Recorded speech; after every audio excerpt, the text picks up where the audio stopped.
O mundo está cheio de mistérios estranhos e não resolvidos, desde crimes que se tornaram casos sem solução até perguntas sobre o universo. Mistérios pequenos e grandes têm o mesmo poder de nos intrigar. A estrela de Tebe é um dos objetos mais misteriosos que já observamos no universo. Observada por astrônomos há mais de 100 anos, só recentemente os estranhos efeitos de luz dessa estrela foram notados.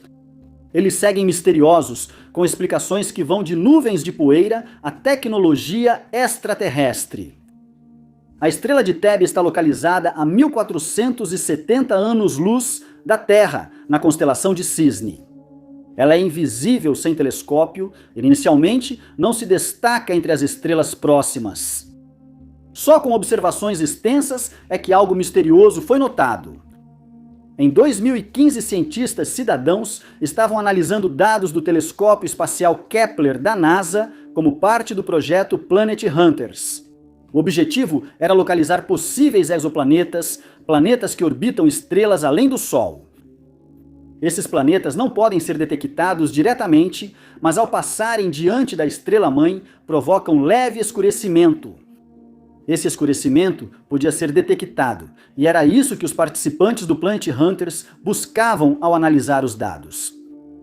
A estrela de Tebe apresentou um escurecimento incomum, distinto de tudo já observado pelo projeto. O escurecimento era irregular, com enfraquecimento gradual da luz da estrela e quedas bruscas que depois se recuperavam aos poucos. As quedas de luz eram tão intensas que, se causadas por um planeta, ele precisaria ter metade do tamanho da estrela. Essas quedas maiores eram irregulares e não seguiam os padrões de outros exoplanetas. Astrônomos profissionais perceberam o objeto misterioso e estudos mais extensos começaram. Antes mesmo de muitos dados serem coletados, já surgiam especulações sobre a causa do mistério. Uma das teorias mais imaginativas chamou a atenção da mídia não científica. Ela sugeria a presença de vida extraterrestre mais avançada do que a da Terra. Uma esfera de Dyson é uma tecnologia hipotética para civilizações avançadas atenderem necessidades energéticas. Ela é uma megaconstrução que envolve a estrela e captura energia para uso por formas de vida. Um nível abaixo está o enxame de Dyson, formado por vários satélites orbitando a estrela individualmente, todos coletando energia. Teoricamente, um enxame de Dyson escureceria a luz da estrela, mas isso não explica a maioria dos dados observados. Não há razão para que um enxame de Dyson seja uma explicação melhor do que objetos naturais orbitando a estrela. Também há o fato de que a estrela de Tebe é uma estrela de sequência principal do tipo F, que tem uma vida útil muito mais curta do que o nosso próprio Sol. É improvável que qualquer planeta orbitando essa estrela consiga desenvolver vida avançada o suficiente para ser capaz de realizar um feito tecnológico desse nível. Com mais dados, os cientistas encontraram algo interessante. A luz da estrela de Tebe não diminuiu igualmente. O escurecimento foi menor no infravermelho que no ultravioleta. Isso indica que a causa do escurecimento é algo muito pequeno, menor que qualquer satélite em órbita. Cientistas sugeriram que uma nuvem de poeira causou o escurecimento. Isso também não explica todos os dados. Isso não explica as quedas breves, mas muito grandes, no brilho, nem a origem da poeira. Outra teoria mais recente é a possibilidade de que uma exolua órfã seja a culpada. Exoluas nunca foram detectadas, mas são teoricamente possíveis. Se uma lua orbitasse um planeta destruído perto da estrela de Tebe, poderia seguir orbitando a estrela sozinha. Se estivesse próxima, a estrela retiraria material da lua, deixando uma nuvem de poeira e objetos maiores, o que explicaria escurecimentos mais intensos. Extraterrestres provavelmente não explicam o mistério da estrela de Tebe, mas cientistas ainda não têm resposta definitiva. A estrela pode ser algo diferente de tudo o que já vimos antes. No dia 27 de abril de 1813, a Batalha de York começou e fez parte da Guerra de 1812. Ela ocorreu na atual Toronto, Canadá, quando forças americanas atacaram a cidade por mar e a saquearam. Prédios do parlamento e outros edifícios públicos foram incendiados e os armazéns foram completamente destruídos. Isso atordoou os militares britânicos, pois York foi ocupada e várias antigas colônias foram perdidas.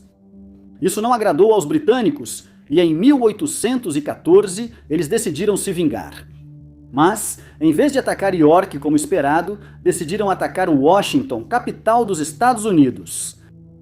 Tropas britânicas lideradas pelo Major-General Robert Ross e pelo almirante George Cockburn chegaram aos arredores da cidade em 24 de agosto daquele ano e foram recebidas por soldados americanos. Um confronto começou, mas os americanos logo foram dominados e recuaram para a cidade. Os britânicos avançaram rapidamente na cidade, tomaram o controle da área e não se contentaram em apenas ocupar a capital. Eles decidiram dar uma lição aos americanos saqueando a cidade, como fizeram em York anos antes, mas os resultados foram desastrosos. A Casa Branca, o Departamento do Tesouro e outros prédios governamentais foram incendiados e, surpreendentemente, nenhum soldado britânico morreu. Antes de a Casa Branca ser incendiada, Cockburn chegou ao prédio e decidiu comer parte da refeição preparada para o presidente James Madison, que teve que fugir. Depois, ele foi aos escritórios do National Intelligencer com um objetivo específico. O editor do jornal publicou comentários depreciativos sobre Cockburn, que então removeu todas as letras C da prensa para impedir que seu nome fosse escrito e publicado. Depois, voltou ao quartel e decidiu deixar só um soldado de guarda, pois acreditava que os americanos haviam sido totalmente derrotados. O saque continuou no dia seguinte, mas começou de forma desastrosa. No Forte McNair, 12 soldados acidentalmente detonaram pólvora antes da hora e perderam a vida em uma explosão. Mesmo assim, grande parte de Washington seguia em chamas e muitos prédios e marcos históricos pareciam prestes a ser destruídos. Mas então, em uma coincidência impressionante, o tempo começou a mudar e isso aconteceu rapidamente. Um tornado atingiu a região, arrancando telhados das casas, derrubando árvores e despejando chuva sobre a capital. Os incêndios provocados pelos britânicos foram apagados e, segundo relatos, o dia virou crepúsculo. Ventos uivantes e relâmpagos agravaram ainda mais a situação por quase 2 horas inteiras, deixando muitas pessoas sem nada. O resultado da situação foi que muitos dos prédios dados como destruídos, na verdade, foram salvos no que as pessoas afirmaram ser nada menos que um milagre. Alguns achavam que foi só um golpe de sorte por uma coincidência improvável. Mas seja qual for o caso, os danos à cidade foram contidos e os britânicos decidiram se dispersar apenas 26 horas após a chegada. Em julho de 2023, Jared Shadid fez check-in em um Airbnb em Seattle. No mesmo dia, ele foi visto saindo da propriedade, deixando todos os pertences para trás. Seus entes queridos não o viram nem tiveram notícias desde então. Jared era um advogado de imigração bem-sucedido do Queens, Nova York. Ele era doutor em Direito pela Faculdade de Direito da Universidade Duke e já estagiou na Common Cause e no Hudson Institute em Washington, D.C. Ele se preocupava em ajudar os menos favorecidos. Segundo amigos, ele era gentil e inteligente. Jared morava em Baltimore e trabalhava no escritório de advocacia Grossman, Young & Hammond, em Washington, D.C. No tempo livre, gostava de ir a shows e escrever sobre eles no blog.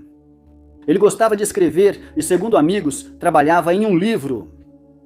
Segundo amigos, parecia que Jared estava vivendo o sonho americano, mas algo mudou durante o verão de 2023. Ele de repente largou o emprego e começou uma viagem de carro pela costa do Pacífico. Jared já havia viajado de carro antes, mas dessa vez não avisou familiares ou amigos sobre o destino. Muitos amigos não tinham notícias dele desde dezembro de 2022 e a família só soube da viagem quando ele foi dado como desaparecido. No dia 30 de julho, Jared fez check-in em um Airbnb em Seattle. A câmera da campainha filmou Jared entrando na propriedade com seus pertences, incluindo o laptop. Logo depois, Jared saiu da casa. Ele deixou para trás todos os seus eletrônicos, incluindo seu celular, o que dificultou rastrear seus movimentos a partir desse momento. A polícia contatou a família de Jared após ele não fazer o check-out. Ninguém fazia ideia de para onde ele poderia ter ido e não havia nenhuma forma de contatá-lo. Com a conta do Airbnb, rastrearam os passos dele antes de chegar a Seattle. Ele parou em Forks, Washington e Los Angeles, Califórnia. Seattle foi apenas a última parada dele e não parece ter havido nenhuma reserva feita depois disso. O carro de Jared também estava desaparecido, mas logo foi encontrado. Em 17 de agosto, a polícia encontrou o veículo em um bairro residencial de Atwater Village, Los Angeles. Segundo uma multa de estacionamento, ele estava lá desde o dia 4, antes da polícia avisar a família de Jared. Jared só tinha uma amiga da universidade em Los Angeles, mas ela não teve contato com ele quando desapareceu. Segundo um amigo que publicou online, ele foi visto saindo de uma garagem em Seattle. Uma câmera de trânsito o fotografou cerca de 32 quilômetros ao sul do Airbnb, e ele foi visto depois em uma Dunkin' Donuts, próxima ao local onde acharam seu carro. A família de Jared fez apelos por informações e arrecadou fundos para contratar um detetive particular e tentar localizar o desaparecido. Infelizmente, depois dos relatos iniciais do desaparecimento, a mídia quase não cobriu o caso. Um amigo de Jared seguiu divulgando informações da investigação no fórum Web Sleuths. Ela soube que Jared foi preso algumas vezes em Washington após desaparecer, geralmente por invasão ou roubo de comida. Pessoa com a mesma descrição foi vista vivendo em situação de rua na região. A família dele buscou os defensores públicos do caso de Jared para obter a ajuda necessária. Infelizmente, após cada prisão, ele simplesmente era solto de volta nas ruas e desaparecia de vista. Então a busca continua. Jared é descrito como tendo 1,70 m de altura e pesando 68 quilos na época do seu desaparecimento. Ele é descendente de afro-americanos e libaneses e tem várias tatuagens, incluindo um dragão na panturrilha direita, uma fileira e uma coluna no braço e um retrato de sua mãe no ombro. Qualquer pessoa com informações pode entrar em contato com o Departamento de Polícia de Seattle pelo número 206-625-5011. O London Daily Telegraph, conhecido hoje pelo nome mais curto Daily Telegraph, publica palavras cruzadas em todas as edições desde 1929. Embora esses passatempos normalmente sejam vistos como algo divertido, as palavras cruzadas desse jornal em particular foram examinadas pelo governo 2 vezes, quando se acreditou que a segurança nacional havia sido comprometida. Em 1942, durante a Segunda Guerra Mundial, o Telegraph publicou uma palavra cruzada em que uma das pistas era Porto Francês, e a resposta correta era Dieppe. Foi observado que ali ocorreria uma invasão no dia seguinte. O MI5, agência britânica de contra-inteligência, investigou se alguém do jornal havia sido comprometido, mas concluiu que foi coincidência e não houve danos.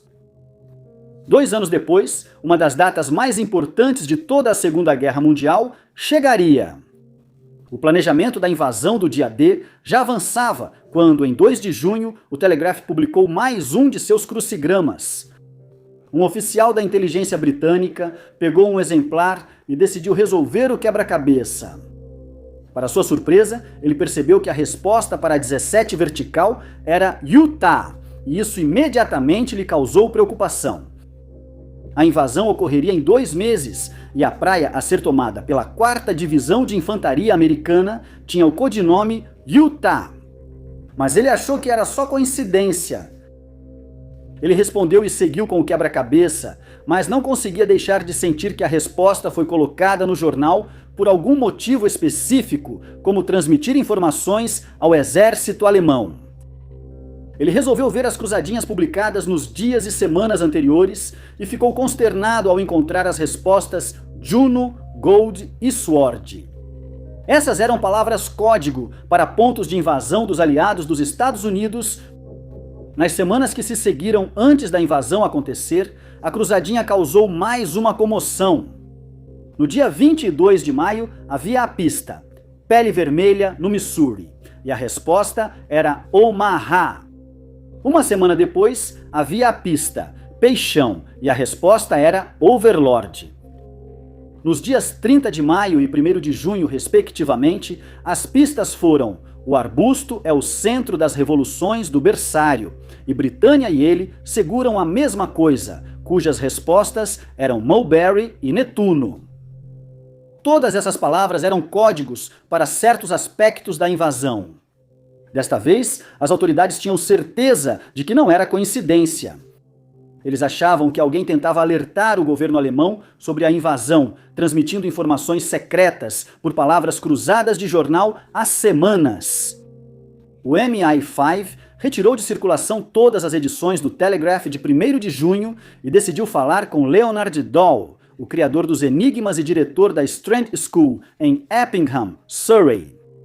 Dahl criava enigmas há 25 anos após servir na Primeira Guerra Mundial e foi detido diante de alunos e professores antes de ser forçado a entrar em um veículo.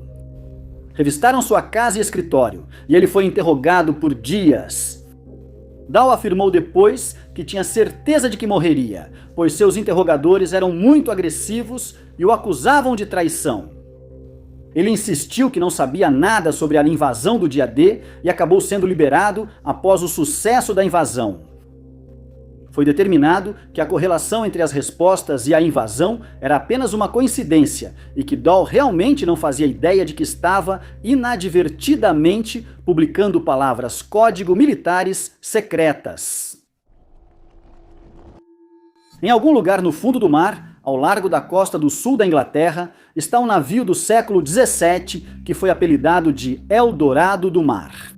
Não havia nada muito misterioso sobre o seu naufrágio, mas o tesouro que transportava a bordo faz dele um dos naufrágios mais cobiçados do oceano. O Merchant Royal era um galeão de 48 metros de comprimento, pertencente e operado por John Lindbergh. Sabe-se pouco sobre Lindbergh, além de ser dono da embarcação. Durante 2 anos, entre 1637 e 1640, o navio navegou entre a Inglaterra e as colônias espanholas das Índias Ocidentais. Foi um raro período de paz entre a Espanha e a Inglaterra, e as colônias espanholas eram ricas em ouro e prata, algo que marinheiros como Limbrecht queriam aproveitar. Ele levava mercadorias e munições às colônias espanholas e voltava à Inglaterra com moedas de ouro e joias. Em 1640, o Merchant Royal retornava de uma viagem comercial quando a tripulação detectou um vazamento. Eles pararam em Cádiz, na Espanha, para um extenso reparo no casco e só voltariam ao mar no verão seguinte. Pouco antes do navio zarpar de novo, outra embarcação em Cádiz pegou fogo. Essa embarcação deveria transportar ouro e prata para Flandres, onde soldados espanhóis lutavam contra rebeldes holandeses e invasores franceses nas guerras dos 80 anos e franco-espanhola. O tesouro deveria ser usado para pagar esses soldados. Lindbergh aproveitou e se ofereceu para transportar o tesouro no Merchant Royal. O navio partiu junto com sua embarcação irmã, o Dover Merchant, na última semana de agosto de 1641.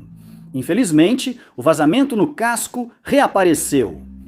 Isso não deveria ter sido um grande problema, já que o navio tinha bombas a bordo justamente para esse tipo de situação. Quando o Merchant Royal navegava pela costa inglesa, foi atingido por uma forte tempestade.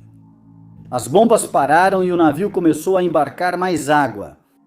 De acordo com algumas fontes, Lindbergh estava inicialmente relutante em abandonar seu navio e o tesouro que ele continha. Ele disse que trabalhou duro para acumular sua fortuna e não a desperdiçaria. Mas, à medida que as condições pioravam, ficou claro que salvar o tesouro não seria uma opção.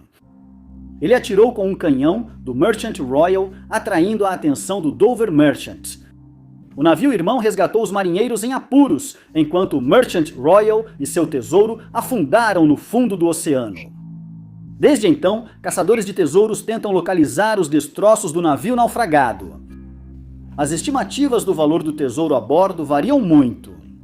Pode ser tão pouco quanto 250 milhões ou até 20 bilhões. Parte da confusão vem de um memorando escrito pelo rei Carlos I. A nota afirma que a perda do Merchant Royal foi a maior já sofrida em um único navio, pois ele transportava uma carga no valor de pelo menos 400 mil libras. Em um panfleto encontrado na Biblioteca Britânica, a perda é descrita como 300 mil em metal precioso em barras, 100 mil libras em ouro e o mesmo valor em joias. A redação não deixa claro se libras estão sendo usadas como unidade de peso ou de moeda, o que faz uma diferença significativa.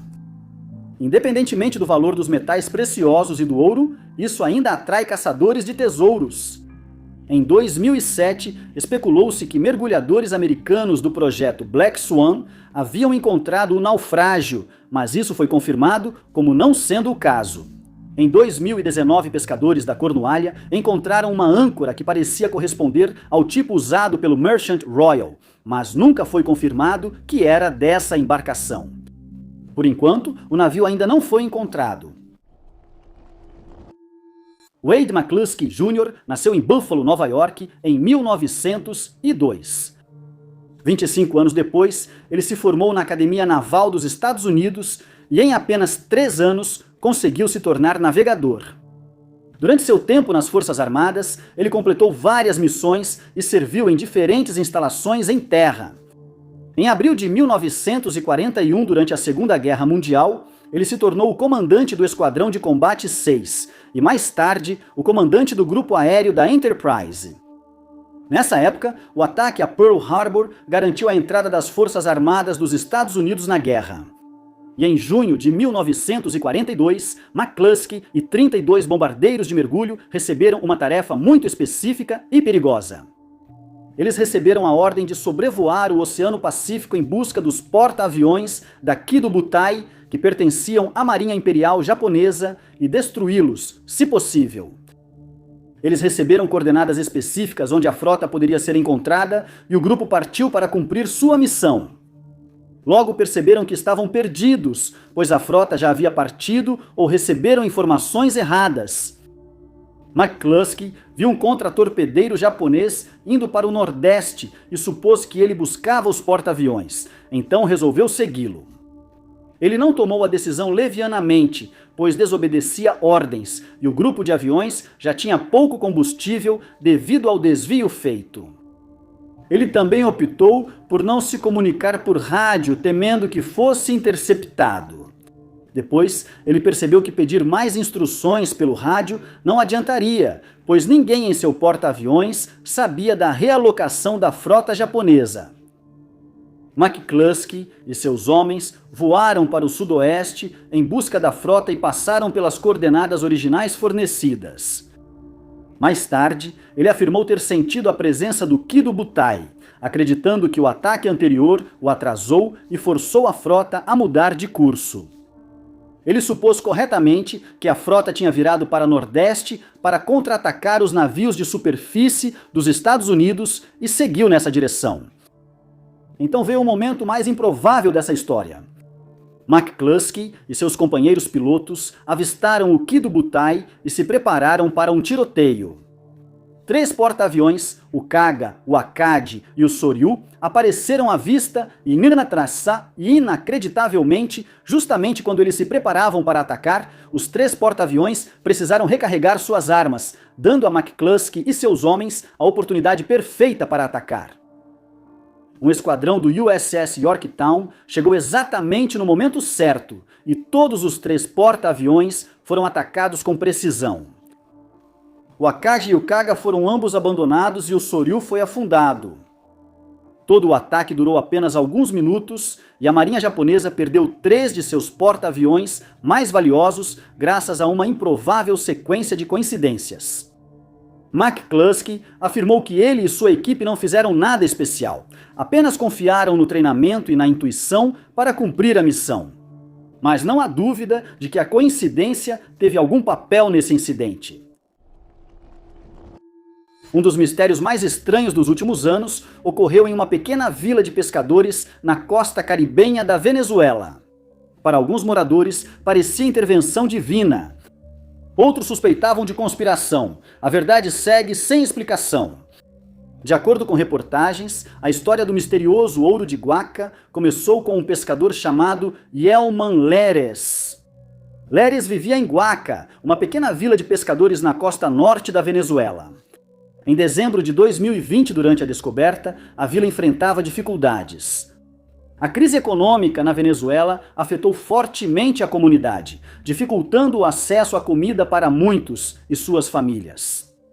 A vila, tradicionalmente, abastecia boa parte da África do Sul com sardinhas e abrigava instalações governamentais de enlatamento de atum.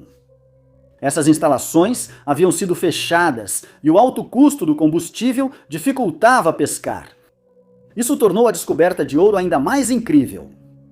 Leres estava caminhando pela praia de manhã cedo quando viu algo brilhando na areia. Ele parou e desenterrou um medalhão de ouro com a imagem da Virgem Maria.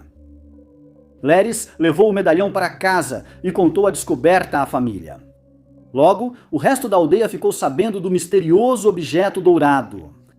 Eles foram até a praia para ver se conseguiam encontrar algo também.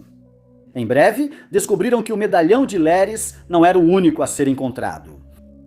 Nos dias seguintes, os moradores vasculharam a areia atrás de outras joias.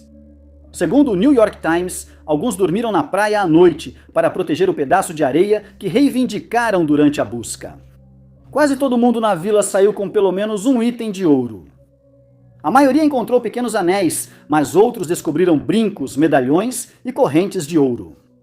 A especulação sobre de onde vinha o ouro misterioso começou imediatamente. Alguns especularam que poderia ter vindo de uma embarcação naufragada cheia de tesouros que patrulhava o Caribe há séculos.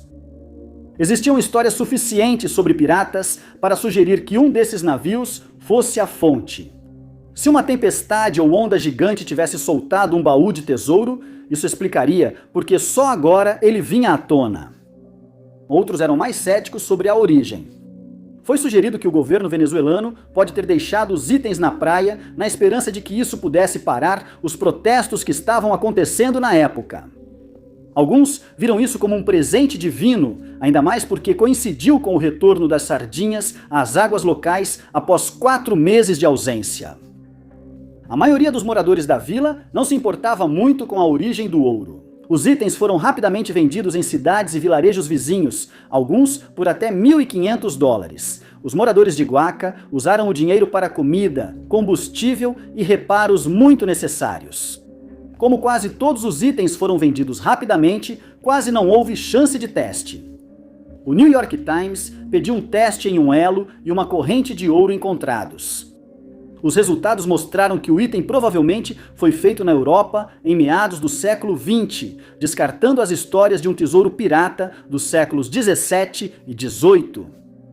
É possível que uma remessa mais recente de joias que caiu ao mar possa explicar a descoberta, mas nenhum incidente desse tipo foi relacionado ao ouro de Guaca, e ninguém apareceu para reivindicar os itens. O filme Forças da Natureza foi lançado em 1999 e é estrelado por 2 dos nomes mais famosos de Hollywood, Sandra Bullock e Ben Affleck. A trama do filme acompanha o personagem de Ben Affleck, Ben, que trabalha escrevendo textos de contracapa para livros de capa dura, e o filme começa quando ele está a caminho de Savannah, Geórgia, vindo de Nova York, pois ele está prestes a se casar lá. Ele tem leve medo de voar e se incomoda ao perceber que está ao lado de Sarah, personagem de Sandra Bullock. A personalidade dela é oposta à dele, pois ela é de espírito livre e logo puxa a conversa com ele. Ele aguenta a conversa até o avião se preparar para decolar. Mas então seus maiores medos se concretizam. No momento da decolagem, um pássaro entra no motor e o avião derrapa fora da pista, causando pânico a todos a bordo. Todos saem do avião em segurança, mas Ben e Sarah ficam aterrorizados para voar novamente e decidem dividir um táxi com Vicky, que também escapou por pouco da tragédia. O tempo é crucial, pois Ben precisa chegar a Nova York a tempo para seu casamento. Como costuma ocorrer nesses filmes, cada reviravolta traz um novo obstáculo e o destino parece contra ele. Primeiro, o trio é preso quando Vic decide consumir uma substância ilegal enquanto está no táxi. Ben e Sarah são liberados, então eles decidem pegar um trem em vez de outro táxi. Infelizmente, depois de compartilharem um momento emocionante, eles descobrem que o trem está indo, na verdade, para Chicago. Eles então descem do trem e começam a se aproximar enquanto ele fala sobre suas dúvidas em relação ao casamento. Sarah descobre que seu ex-marido tenta sabotar a venda da loja de bagels em Savannah.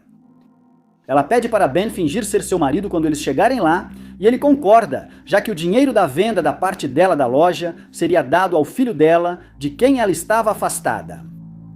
Conforme a viagem avança, os dois se sentem mais atraídos um pelo outro.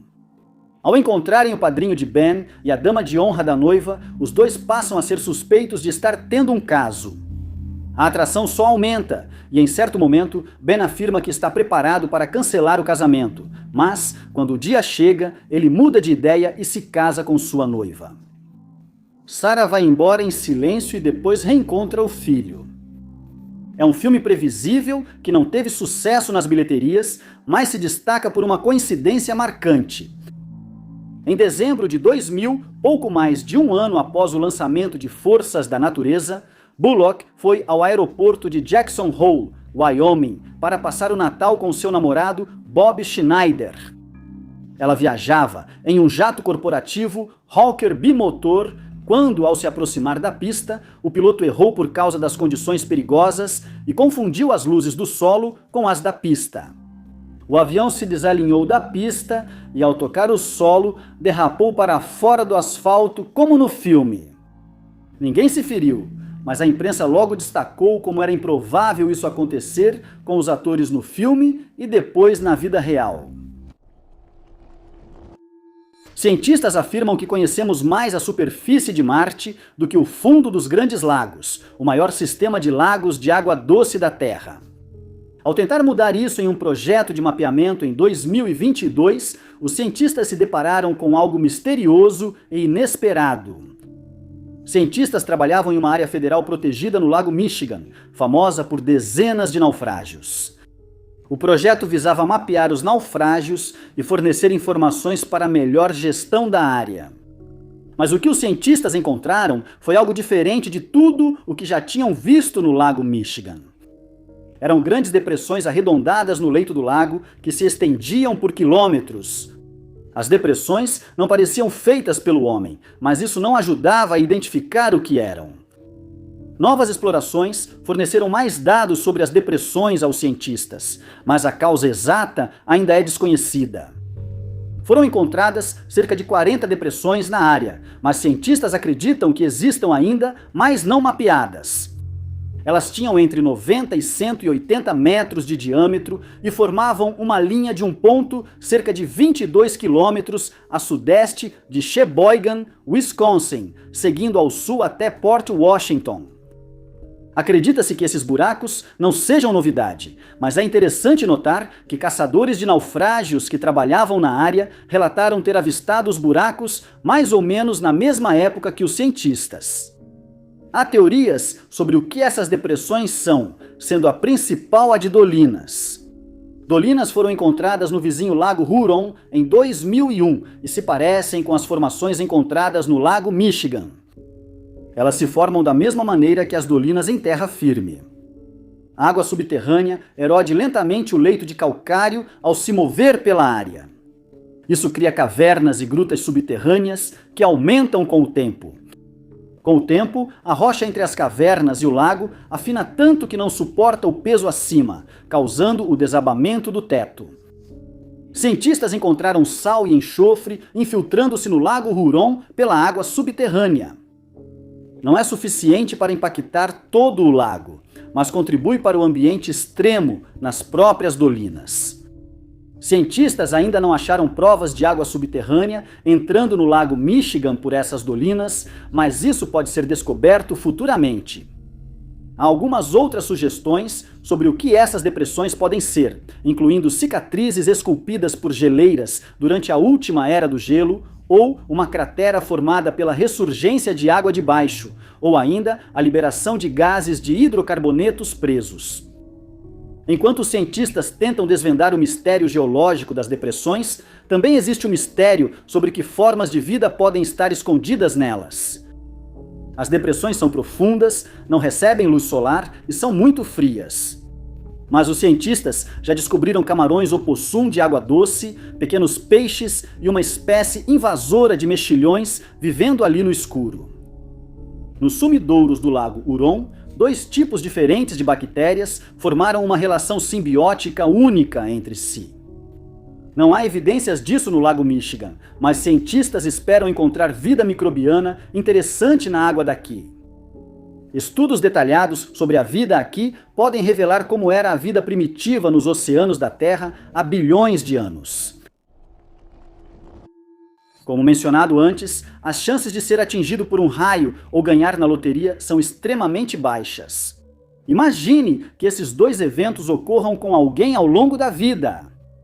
O homem em questão é Peter McCarthy. Originário da Nova Escócia, Canadá, ele possui uma loja. Sua história de sorte e azar começou bem antes da vida adulta, enquanto estava em um barco. Ele disse à imprensa que aos 14 anos, ele e sua família decidiram passear de barco, sem imaginar que terminaria de forma tão improvável e assustadora. Ele afirmou que em determinado momento eles conduziram o barco para águas rasas, e ele ficou encarregado de garantir que o barco estivesse devidamente trancado antes de sair. Era um dia perfeito para passear de barco, pois o sol estava brilhando, e ele havia notado durante o passeio que havia apenas uma única nuvem branca no céu. Mas, na sequência, ele se viu acordando ao lado do barco, e sua família explicou que um raio havia passado pelos galhos de uma árvore próxima antes de atingi-lo. Ele foi levado para um hospital local, onde recebeu tratamento e acabou se recuperando completamente. Ele acreditou ter sobrevivido a um dos eventos mais improváveis de sua vida. Mas anos depois, já adulto, ele mais uma vez contrariaria as probabilidades. E dessa vez, isso mudou sua vida para sempre. Em julho de 2015, ele e uma de suas colegas de trabalho, uma mulher chamada Diane Miller, decidiram comprar juntos um bilhete de loteria 649. Ironicamente, ele comprou o bilhete em sua própria loja e sabia que, se ganhasse, receberia mais 10 mil como bônus de varejista. Essa compra de bilhete de loteria foi como as outras, pois ele e Diane tentavam a sorte há mais de um ano sem esperar ganhar muito dinheiro. Mas acabou que eles estavam enganados. Na manhã após o sorteio, eles descobriram que ganharam o prêmio principal e receberam $1 milhão no escritório da Loteria do Atlântico em Moncton. Na época, as chances de vencer eram de 1 em 14 milhões, e os dois mal acreditavam na sorte. Mas esse não foi o fim dessa história improvável. Inacreditavelmente, a filha de Peter também foi atingida por um raio durante a vida dela, um cenário que parece quase impossível de acreditar. As chances de ser atingido por um raio e depois ganhar na loteria, e ainda ter um membro da família atingido por um raio, foram calculadas em cerca de 1 em 2,6 trilhões, provando o quão improváveis eram as chances de Peter. Diana disse que usaria seu prêmio para viajar a Cancún, no México. Já Peter comentou que após mais de 30 anos de casamento, achou boa ideia levar a esposa para uma segunda lua de mel. Peter ganhou os $10 mil extras como dono da loja e pretende usar o restante do dinheiro de forma útil após a viagem com a esposa. Ele usou essa vitória como confirmação de que tudo é possível na vida, não importa o quão improvável possa parecer. A civilização Olmeca pode ser uma das civilizações antigas mais importantes que já existiram.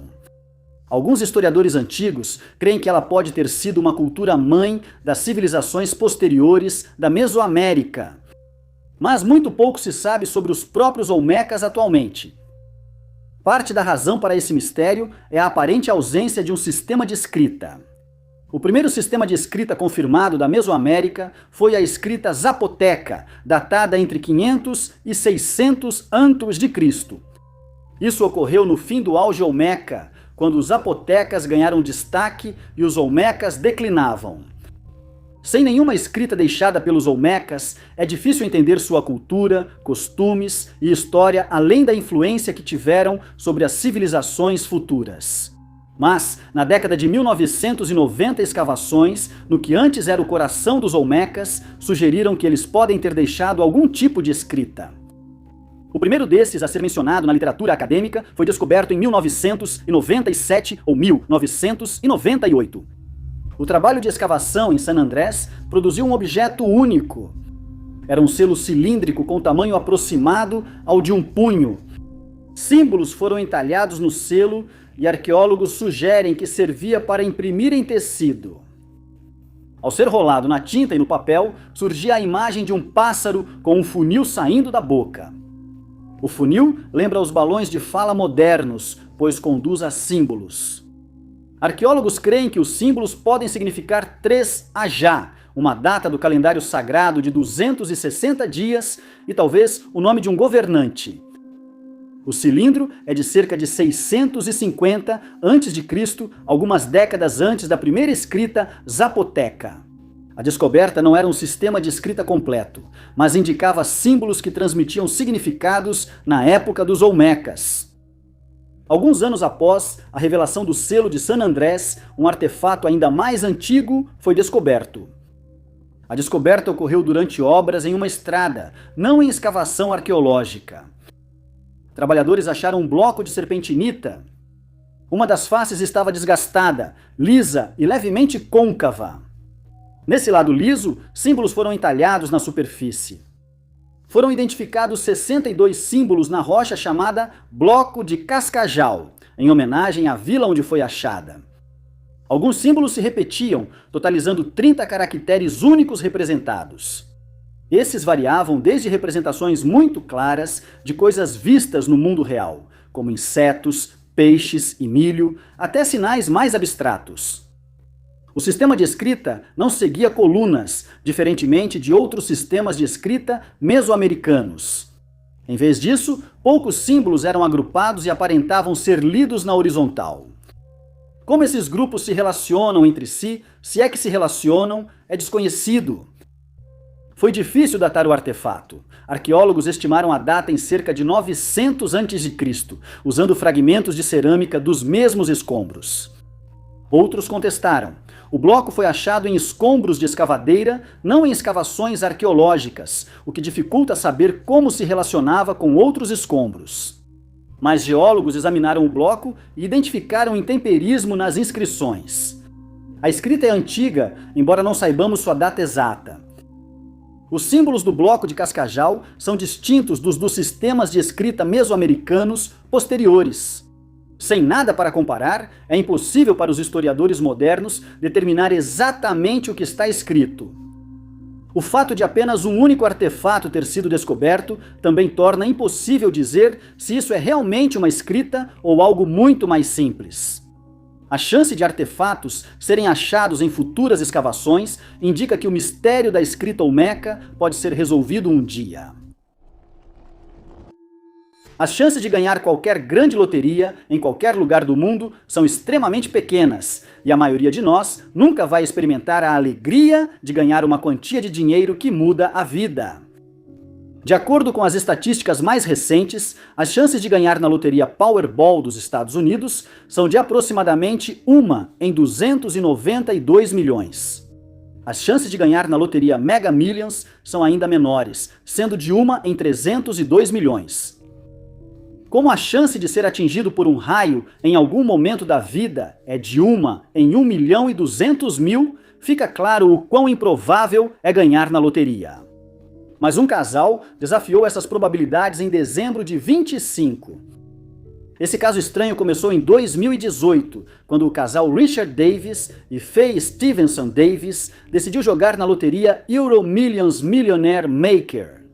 E assim como a maioria de nós, quando joga na loteria, eles nunca esperavam sair com qualquer tipo de prêmio. Mas o destino estava do lado deles, e eles foram informados de que haviam ganhado impressionantes 1,3 milhões de dólares. As vidas deles haviam mudado para melhor, mas eles esperavam que pudessem repetir essa vitória improvável e continuaram comprando mais bilhetes de loteria. Faye, uma profissional de saúde mental, disse à mídia que ela e Richard sabiam que as chances de ganhar 2 vezes eram quase impossíveis. Sabiam que, se não participassem da loteria, não teriam chance de vencer novamente. A primeira vitória foi automática, mas a segunda foi mais difícil. Eles acertaram 2 números, garantindo uma aposta aleatória para o sorteio seguinte. Richard, ex-cabeleireiro e agora entregador, disse que aguardaram o próximo sorteio apreensivos. Acertaram 2 números de novo e receberam outra aposta aleatória. Isso ocorreria 4 vezes antes do impensável acontecer. No quarto sorteio, todos os números deles coincidiram e eles saíram com mais $1.300.000. As chances disso acontecer são muito menores do que em um sorteio normal de loteria, e foi revelado que eles venceram as probabilidades de 24 trilhões para 1. Ao ser questionado sobre a vitória dupla, Richard disse que atribuíram sua boa sorte ao pensamento positivo. Ele disse que sempre acreditaram na chance de vencer nas 2 vezes e que a perseverança compensou no final. Mas essa não é a primeira vez que alguém ganha na loteria 2 vezes. Um homem chamado Paul Cochrane já ganhou na loteria Powerball 2 vezes em uma noite, e um jogador do Colorado ganhou a mesma loteria 2 vezes em 3 meses. Em ambos os casos, os jogadores saíram com um total de $2 milhões. Em 6 de dezembro de 1973, 2 homens mascarados roubaram cerca de $7.300 de um trem que viajava pela floresta tropical do norte de Queensland, Austrália. O roubo foi notícia de capa em Cairns, e uma investigação começou imediatamente, mas nenhum vestígio dos homens jamais foi encontrado. Mais de 50 anos depois, o crime segue sem solução. O automotor classe 1800 saiu da estação de Cairns por volta das 9h40 da manhã. Seu destino era Kuranda, uma pequena vila na floresta tropical que começava a se promover como destino turístico. Havia entre 15 e 20 passageiros a bordo. Ninguém sabia do dinheiro em espécie sendo transportado. A cada 15 dias, a ferrovia Kuranda levava envelopes de pagamento entregues pessoalmente aos trabalhadores de manutenção da linha. A caixa de pagamento com dinheiro era acorrentada à alavanca de freio perto da cabine do guarda no fundo do trem. A primeira parte da viagem transcorreu sem problemas, mas quando o trem chegou ao túnel 6, o guarda percebeu que havia algo errado. Colocaram uma grande pedra nos trilhos. O trem parou e o guarda desceu para tentar remover a pedra. 2 homens saíram do mato ao lado da linha do trem. Eles prenderam correntes nas rodas da frente e de trás do trem, tornando impossível que o veículo se movesse. Homens armados ameaçaram passageiros e tripulação depois de embarcarem. Inicialmente, os passageiros pensaram que o roubo era uma encenação ou brincadeira, mas perceberam a gravidade quando um tiro foi disparado no compartimento de bagagem. A tripulação tentou dar aos assaltantes uma caixa de pagamento falsa, mas eles a abriram e notaram que era falsa. Depois eles pegaram a caixa de pagamento verdadeira e fugiram. Ninguém se feriu no crime, mas muitos passageiros ficaram abalados. As correntes não foram removidas e o trem seguia preso nos trilhos. Não havia telefone, nem como entrar em contato com alguém à distância. O maquinista correu 2 quilômetros até a cidade mais próxima, Stony Creek, para dar o alarme. Já havia passado mais de 1h30. Segundo o guarda que ficou com o trem, a polícia chegou e iniciou a investigação em apenas 2 horas. Ficou claro que o roubo foi bem planejado. Os homens trouxeram correntes resistentes e motos de trilha escondidas no mato durante o roubo. Eles também tinham informações exatas sobre qual trem estaria transportando o dinheiro. O trem 940 não era o único fazendo aquela rota naquele dia, mas esse foi o único que foi parado. A polícia suspeitava de um crime cometido por alguém de dentro. Um dos principais suspeitos era o guarda do trem. Antes do roubo, Clive Abdi havia solicitado folga para sair de férias, e a polícia suspeitava que ele planejava fazer isso usando o dinheiro roubado.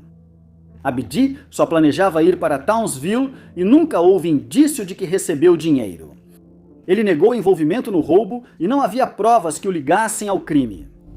O caso esfriou rapidamente e permaneceu assim desde então. É provável que a única maneira desse mistério ser resolvido seja se alguém se apresentar e confessar. Mas, à medida que o tempo passa, é mais provável que os culpados já tenham falecido e o mistério talvez nunca seja resolvido. Em algum momento de sua vida, o ator Charles Coughlin visitou uma vidente porque queria saber se realizaria seu sonho de se tornar um ator famoso. Disseram que isso aconteceria, mas ele morreria no auge da carreira e sua alma ficaria inquieta até voltar ao local de nascimento. Charles Coughlin nasceu na ilha Prince Albert em 1841. Ele fazia parte de uma família irlandesa que havia se mudado para a ilha e eles lutavam para sobreviver. A comunidade financiou sua educação ao perceber sua inteligência e seu pai sempre quis que ele fosse advogado. Só se pode imaginar a indignação de seu pai quando Charles Coughlin lhe disse que não seguiria carreira no direito e que planejava se tornar ator. Ele foi retirado do testamento de seu pai e foi informado de que deveria seguir seu próprio caminho na vida. Charles Coughlin foi para a Inglaterra, se estabeleceu em Londres e perseguiu seu sonho. Em 1860, ele foi incluído no elenco de uma peça e logo se tornou um ator conhecido no Teatro Príncipe de Gales. Sua carreira começou promissora, mas ele queria mais. Viajou para os Estados Unidos, onde continuou avançando até se tornar um nome conhecido. Durante esse tempo, notícias de seu sucesso eram enviadas à família na ilha Príncipe Alberto. Na casa dos 50 anos, com carreira consolidada, decidiu fazer algo diferente. Ele criou uma companhia de teatro itinerante e realizou apresentações por todo o país. Esses espetáculos foram muito bem sucedidos, mas as constantes viagens acabaram afetando-o e ele começou a ter problemas de saúde.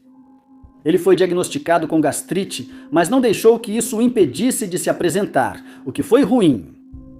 Enquanto estava no palco em 1899, ele desmaiou de repente e não sobreviveu. Ele foi enterrado em Galveston, Texas, pois seria caro enviar seus restos para casa, o que, segundo a vidente, faria seu espírito não descansar em paz. Nada podia ser feito, e Coughlin parecia não conseguir voltar para casa. Um ano após seu enterro, um furacão atingiu a região e causou enchente, inclusive no cemitério onde ele estava sepultado. Seu caixão, junto com muitos outros, acabou sendo levado para o Golfo do México e para o Oceano Atlântico. De lá, ele foi arrastado pela correnteza ao longo da costa leste, na corrente do Golfo. Quase inacreditavelmente, ninguém se deparou com essa cena macabra por mais de 8 anos. O caixão foi achado por pescadores, de forma quase inacreditável, na costa da ilha Príncipe Alberto. Eles reconheceram o nome no caixão e o levaram de volta à ilha, enterrando Coughlin perto da igreja onde fora batizado quando bebê. Ele conseguiu voltar para casa, contra todas as probabilidades. Quem acreditava na previsão da vidente sentiu que seu espírito, enfim, poderia descansar em paz. Aninhada na pradaria entre o Monte Rainier e o Monte St. Helens, no estado de Washington, existe uma paisagem estranha que parece algo de outro mundo. Incontáveis pequenos montes cobrem a área, dando a impressão de espinhas ou plástico bolha coberto de grama. Por séculos, eles intrigaram cientistas, e a origem dos montes ainda é um mistério. As formações estranhas chamadas Montes Mima foram nomeadas em referência à pradaria de Washington, onde são mais famosas. São formados por areia, silt e sedimentos rochosos, medem de 60 centímetros a 2 metros de altura e entre 2 e 12 metros de diâmetro. Ao chegarem à região em meados do século XIX, os colonizadores ocidentais supuseram que os montes eram locais de sepultamento de nativos americanos. Porém, pesquisas arqueológicas mostraram que isso não era verdade. Nada nos montes indica que foram feitos por humanos. Os cientistas ficaram procurando uma explicação mais natural. A pradaria de Mima ficava na beira de uma camada de gelo durante a última era do gelo. Há teorias de que esse posicionamento influenciou a criação dos montes, sendo as cavidades no gelo formadas pelo Sol possíveis responsáveis pelos montes de sedimentos. Elas se formam quando o Sol cria buracos no gelo. Água e vento trazem sedimentos que se acumulam nos buracos. Quando o gelo derrete no fim da era do gelo, essas pilhas de sedimento permanecem. Mas a datação por carbono dos sedimentos indicou que eles começaram a se formar após o fim da Era do Gelo. Uma teoria curiosa e popular é que os montes foram feitos pelos Gophers. Esses Gophers cavam túneis subterrâneos e empurram os sedimentos para cima, não para baixo. Os Gophers poderiam ter feito montes maiores para evitar inundações. Muitos inicialmente descartaram essa teoria devido ao tamanho dos montes, mas modelagens em computador mostraram que, ao longo de centenas de anos e muitas gerações, os Gophers poderiam criar montes do tamanho dos vistos em Mima. O problema principal dessa teoria é que não existem Gophers na pradaria de Mima. O artigo inicial que apresentou essa teoria sugeriu que uma doença pode ter eliminado a população de Gophers antes da chegada dos humanos, restando apenas as estruturas que eles criaram. Cientistas céticos disseram que, mesmo se Gophers fossem achados em Mima, isso não provaria que eram responsáveis pelos montes. Uma teoria recente sugere que a vegetação pode causar os montes. Há duas teorias baseadas na flora. Uma diz que sedimentos trazidos pelo vento ficaram presos na vegetação e se acumularam com o tempo. Outra teoria diz que as árvores evitaram a erosão dos sedimentos pelas enchentes, e os montes de Mima são tudo o que resta do intemperismo. Pode haver múltiplas causas para os montes de Mima. Montes existem em várias regiões do mundo, do noroeste do Pacífico ao sul da África. Se esses montes foram todos criados pela mesma força ou se são apenas superficialmente semelhantes, é outra questão que precisa de mais investigação. O naufrágio do Titanic em 15 de abril de 1912 fascina historiadores desde então. Sobreviventes relataram o horror vivido naquela noite e especialistas analisaram o desastre ao longo dos anos para saber se poderia ter sido evitado. Sabemos que diversos fatores causaram a tragédia do Titanic e que mais vidas poderiam ter sido salvas. Mas um autor, um homem chamado Morgan Robertson, aparentemente previu o naufrágio do navio anos antes da tragédia acontecer. Vale ressaltar que muitas pessoas ainda acreditam que o Titanic foi considerado inafundável por seu capitão, mas, na verdade, ele nunca fez tal afirmação. Na verdade, foi a mídia e o material promocional da viagem inaugural do navio que disseram que ele não poderia afundar. Os fatos daquela noite são conhecidos por muitos e sabemos que erros e descuidos levaram à tragédia. Apesar do iceberg ter sido o principal causador do desastre, algumas ações poderiam ter evitado a colisão, mas o destino interveio. Os acontecimentos em O Naufrágio do Titã, ou Futilidade, o livro escrito por Morgan Robertson, são assustadoramente semelhantes aos que aconteceram a bordo do Titanic, levando muitas pessoas a acreditarem que ele tinha algum tipo de premonição. É mais provável que a correlação entre o livro dele e os fatos reais seja apenas coincidência. No livro, o navio se chama Titã e também é considerado inafundável. Ele podia transportar até 2.500 passageiros e atingir velocidades de até 25 nós. O navio finalmente partiu de Nova York rumo à Inglaterra em sua viagem inaugural. Para chegar ao seu destino, ele deveria atravessar o Oceano Atlântico Norte, assim como o Titanic faria 14 anos depois. Nos dois casos, os navios navegaram nessa área do oceano em velocidades perigosamente altas, desviando de icebergs. Essas coincidências já eram arrepiantes, mas outras ainda surgiriam. Tanto o Titan quanto o Titanic colidiram com icebergs pelo lado de estibordo e desapareceriam sob o oceano congelado apenas algumas horas depois. Ambos os navios estavam mal preparados para esse tipo de evento, pois nenhum deles carregava botes salva-vidas suficientes para o número de passageiros que se sabia estarem a bordo. Em ambos os casos, mais da metade dos passageiros não pôde ser salva, com a maioria acabando nas águas geladas. Depois que o Titanic afundou, as semelhanças entre o desastre e o livro de Robertson causaram grande alvoroço. Ele afirmava que sua história era pura ficção e que as semelhanças eram apenas coincidências, mas pesquisou bastante sobre construção naval ao escrever o livro.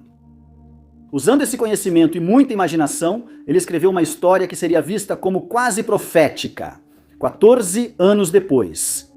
e nem mesmo ele conseguia explicar as comparações indiscutíveis entre os dois desastres. Ambos os navios eram transatlânticos de luxo. Eles tinham aproximadamente o mesmo tamanho, podiam viajar a praticamente a mesma velocidade. Ambos afundaram a cerca de 400 milhas da costa de Terra Nova, e as tragédias poderiam ter sido evitadas se precauções necessárias fossem tomadas. O painel da serpente com chifres é uma obra de arte rupestre criada há 200 anos pelo povo San do sul da África. Entre figuras de guerreiros e animais conhecidos, destaca-se uma criatura estranha, diferente de tudo visto na região. O animal intrigou especialistas, e pesquisas recentes indicam que pode representar uma espécie extinta há muito tempo. A região de Karoo, na província do Estado Livre da África do Sul, já foi lar do povo San da cultura Khoi. O povo San ainda existe hoje, mas a cultura Khoi foi extinta. O povo não tinha um sistema de escrita, e muito do que eles sabiam sobre o mundo só pode ser determinado por meio da arqueologia. Na década de 1930, arqueólogos que trabalhavam nas montanhas Koesberg descobriram elementos da cultura.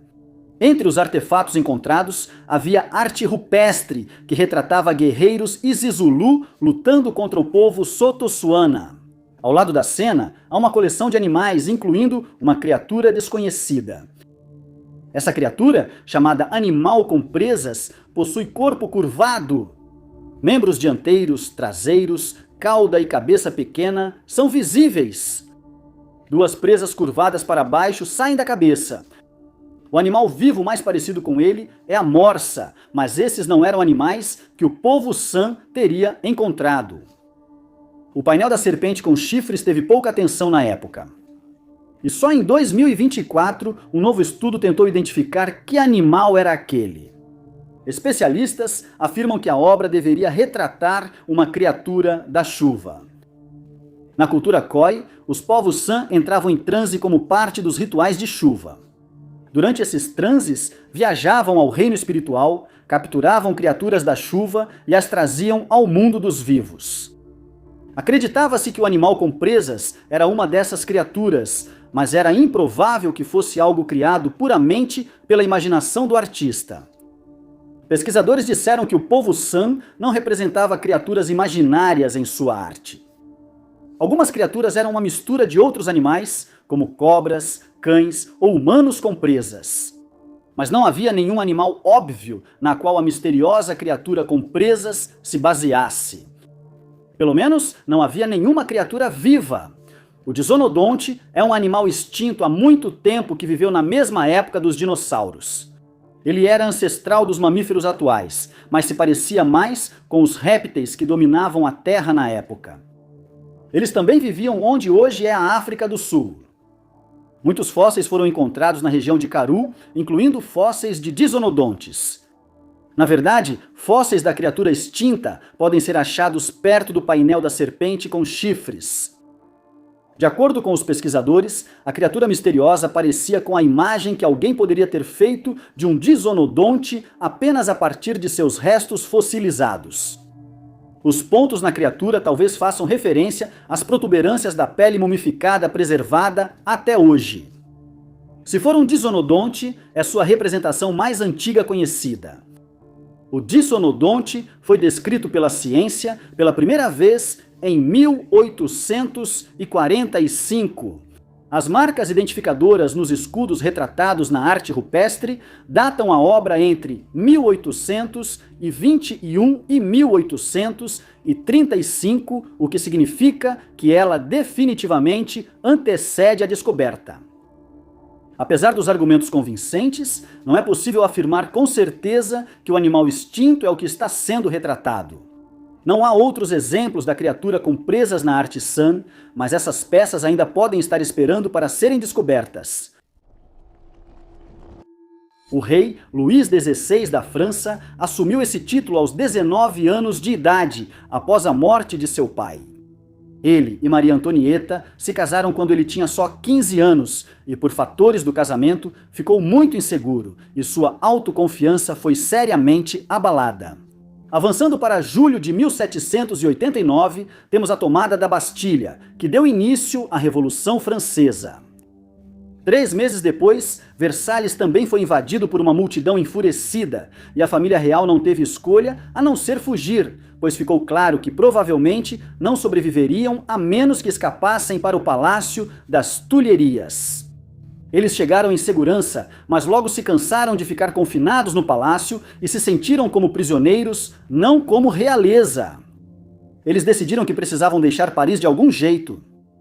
Enquanto quase todos em Paris estavam contra Luís, ele achava que nas áreas rurais seria aceito como rei e decidiu que deveriam se mudar para Montmédy. Ele acreditava que soldados liderados por oficiais leais os protegeriam, e Axel Fersen, oficial sueco fiel a Maria Antonieta, começou a planejar a fuga, conhecida como Fuga de Varennes.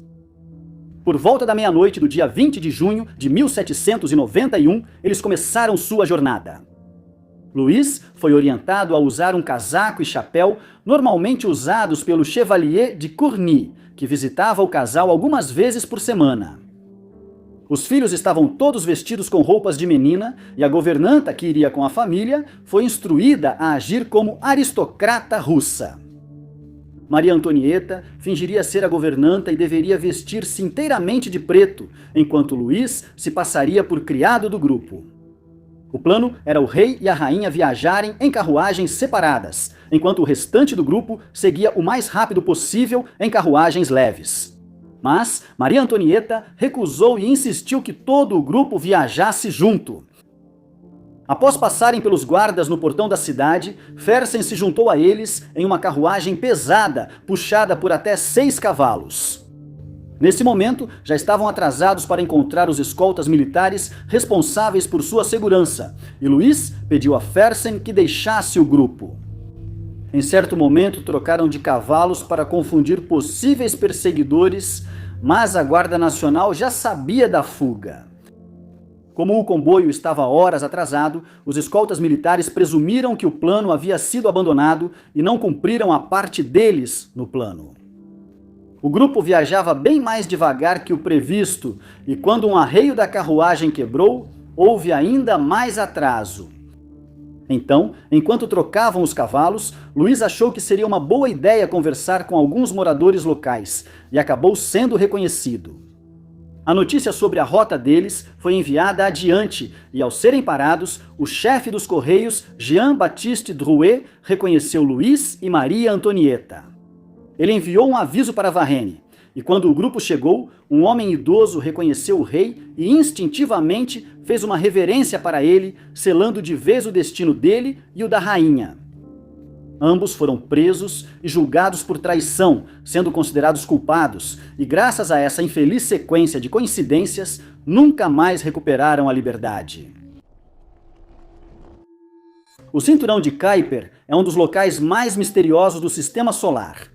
É daqui que muitos cometas partem em alta velocidade em direção ao Sol. Também é o lar de Plutão, Eris e outros planetas anões. Cientistas seguem descobrindo mais sobre o cinturão de objetos nas regiões distantes do Sistema Solar. Ainda resta uma pergunta sem resposta. Por que ele termina?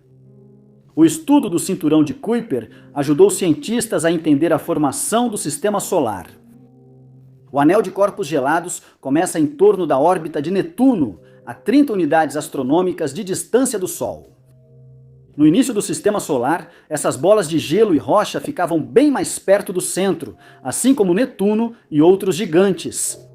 Gradualmente, Júpiter e Saturno se afastaram do Sol, o que empurrou Urano e Netuno ainda mais para longe. Netuno estabeleceu-se em sua órbita atual, mas seu movimento perturbou as órbitas dos objetos do cinturão de Kuiper. Alguns foram enviados ao interior do Sistema Solar, tornando-se cometas ou colidindo com planetas. Outros foram arremessados mais longe, criando um amplo anel ao redor dos planetas. O cinturão de Kuiper tem cerca de 20 unidades astronômicas de largura, mas além de uma distância de 50 UA do Sol, poucos objetos foram descobertos. A queda repentina surpreende. Segundo os cientistas, isso não era esperado nem foi visto em outros sistemas solares. Geralmente, o campo de detritos se estenderia mais, mas isso não ocorre com este cinturão. Há algumas possibilidades sobre o que causou o chamado penhasco de Kuiper. É possível que o penhasco seja simplesmente resultado da falta de observação.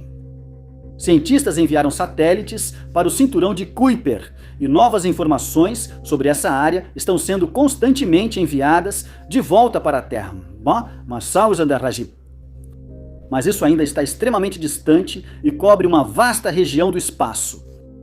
Talvez ainda não tenhamos encontrado nada, mas pesquisas futuras podem revelar objetos que ainda não foram encontrados. Parece mais provável que seja uma queda que deve ser explicada. Explicações mundanas sugerem que não havia material suficiente tão distante. O cinturão de Kuiper seria formado por material remanescente da formação dos planetas. É possível que a quantidade de material restante fosse simplesmente limitada, o que explicaria o afinamento. Isso contrariaria o que nossos modelos prevêem para o Sistema Solar. Mas pode ser que o nosso Sistema Solar seja anormal em comparação com outros. Teorias mais interessantes sugerem que há outro corpo astronômico responsável. Cientistas há tempos teorizam sobre um planeta 9, além da borda do cinturão de Kuiper. Muitos dos maiores objetos do cinturão de Kuiper têm órbitas muito excêntricas ou inclinadas em relação ao restante do Sistema Solar. Uma possível explicação é a presença de outro objeto de massa planetária orbitando nas regiões distantes e escuras do Sistema Solar. O tamanho desse objeto depende de onde exatamente estaria sua órbita. Ele pode ser tão pequeno quanto Marte ou até maior que a Terra. Um objeto desse tamanho não justificaria totalmente a queda repentina. Podem existir vários objetos de massa planetária ainda não descobertos.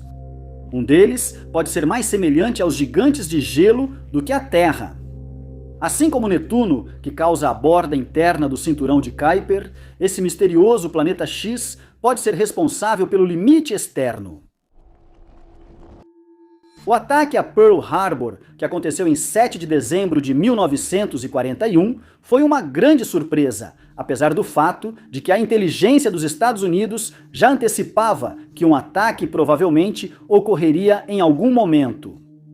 O problema foi que as autoridades dos Estados Unidos decidiram que o ataque seria realizado no Sudeste Asiático.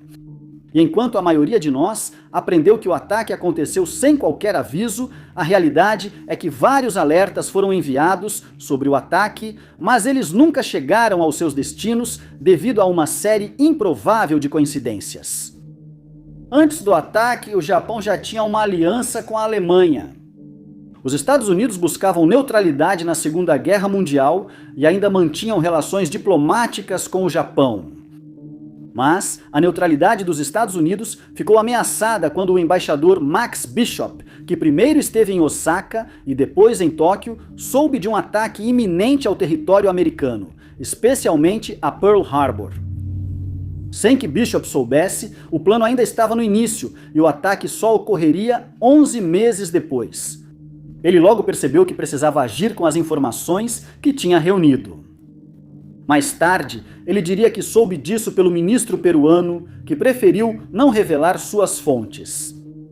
Ele disse que o Japão só atacaria se decidisse entrar em guerra com os Estados Unidos e Bishop precisava confirmar essa informação antes de agir. Ele contactou vários jornalistas que cobriam o conflito no Japão e eles confirmaram que o plano realmente estava em andamento. Ele informou ao embaixador Joseph Grew, que enviou um telegrama aos Estados Unidos esperando impedir o ataque. Bishop foi então instruído a voltar para Washington e, em seu caminho, ele fez uma parada no Havaí, onde entrou em contato com soldados que estavam estacionados em Pearl Harbor. Ele percebeu que os voos de reconhecimento ocorriam de dia, pois os pilotos não enxergavam à noite, e passou a pressionar por mais voos. Por mais de 12 meses, seus apelos foram ignorados e, infelizmente, o ataque foi realizado como previsto, com resultados desastrosos. Os Estados Unidos entrariam oficialmente na guerra, que duraria mais 4 anos. Outros fatores também poderiam ter evitado ou reduzido o ataque, como quando diversas aeronaves foram vistas se aproximando do porto. Um relatório do avistamento foi enviado a Fort Shafter, mas o tenente Kermit Tyler o ignorou, achando que eram bombardeiros B-17 dos Estados Unidos voltando de um voo. O código roxo japonês já tinha sido decifrado e sabia-se que a guerra com os Estados Unidos era iminente, mas os decifradores de código dos Estados Unidos não descobriram de onde viria o ataque. Além disso, um submarino japonês foi avistado a cerca de 4 milhas da costa do porto e foi afundado, mas sua presença não foi considerada uma ameaça séria e nada mais foi feito. Acredita-se que, se esses avisos tivessem sido enviados e levados a sério, preparativos poderiam ter sido feitos e o desfecho daquele dia seria diferente. Muito obrigado por assistirem. Se você gostou deste vídeo, não deixe de clicar no botão de curtir. Além disso, não se esqueça de se inscrever e ativar o sininho para ficar por dentro de todos os nossos próximos vídeos. Meu nome é Top 5 Unknowns. Nos vemos no próximo vídeo.